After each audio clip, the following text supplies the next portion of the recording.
두피 페인팅의 제일 한계는 그거잖아요. 두피 문신이랑 똑같은 거 아니야? 애당초 잘못 세팅하시면 이거는 완전히 어긋나는 거예요. 이런 걸 할 줄 알아야지 어떤 고객님이 와도 자신 있게 시술을 할 수 있고요.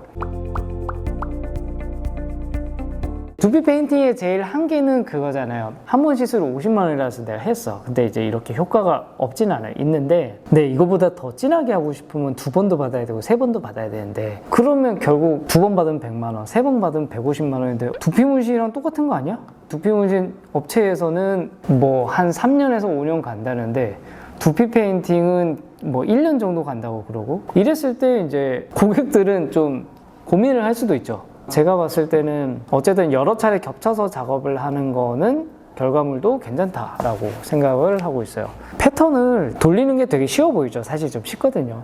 쉬운데 돌리는 거의 최고 단점은 내가 겹치는 부분을 정확하게 컨트롤하기가 힘들어요. 근데 스트레이트로 하게 되면은 예를 들면 이 바늘이 나와 있는 바늘과 바늘의 이 폭이 얼마일까? 이거 제가 대략 봤을 때 한 8mm 정도 되거든요. 그러면 내가 8mm 간격으로 계속 넣으면은 빠지는 곳 없이 이 고무판 한 장을 채울 수가 있는 거예요. 그거 한 번 했는데 아직 좀 밝은 것 같다.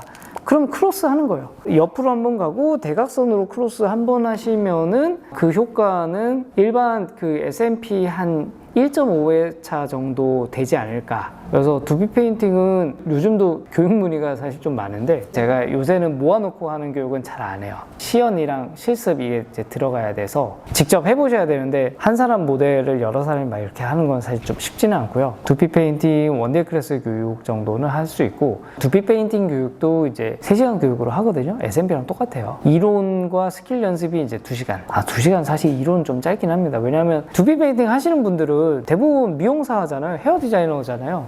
그러니까 헤어나 두피에 대한 지식은 있지만 이 타투에 대한 지식이 없단 말이에요.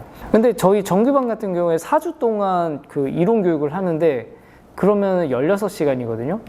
그거를 2시간 만에 넣는다는 건 사실은 좀 많이 빡센 거고요. 중요한 것만, 에센셜한 것들만 이제 좀 집어넣게 되고 나머지는 직접 고무판에 이 패턴도 연습을 해보시고 어느 정도 진하기까지 가야 되는지 그리고 제일 중요한 건 이제 바늘 길이 설정. 대부분 실패하시는 게 이 막 문지르고 막 이런다고 실패하는 게 아니에요. 얼룩지는 것들은 사실 밝은 데는 한 번 더 하시면 돼요. 애당초 깊이 자체를 잘못 세팅하시면 이거는 완전히 어긋나는 거예요. 원래 우리가 예를 들면 1mm 정도로 들어가야지 정확하고 타공도 안전하고 색소도 잘 들어간다 이랬는데 대부분이 이 머신을 뭐 한 요 정도 이렇게 돌려서 이렇게 하시면 됩니다. 그러면은 구매하신 분들은 머신 요거 니들 길이 조절하는 거 안 건드려요.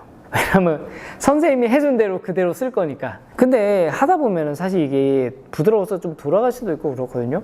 그러니까 본인이 이 설정을 할 줄 모르는데 선생님이 하라는 대로 따라했다고 똑같은 결과가 나오지는 않아요. 그러니까 이런 기초적인 원리, 이거는 다 이론 교육에서 나오는 거거든요. 이런 걸 할 줄 알아야지 내가 어떤 고객님이 와도 자신 있게 시술을 할 수 있고요. 니들 길이 설정이 중요하다고 말씀드리는 건 사람의 두피가 다 다르기 때문에 똑같은 깊이로 작업을 하셔도 누구는 착색이 되게 잘 되고 안 되는 분이 있잖아요. 그럼 이 안 되는 분은 어떻게 할 거예요? 니들 길이 세팅을 미세하게 조절하셔야겠죠. 안 그러면은 다른 기법으로 작업을 하시든지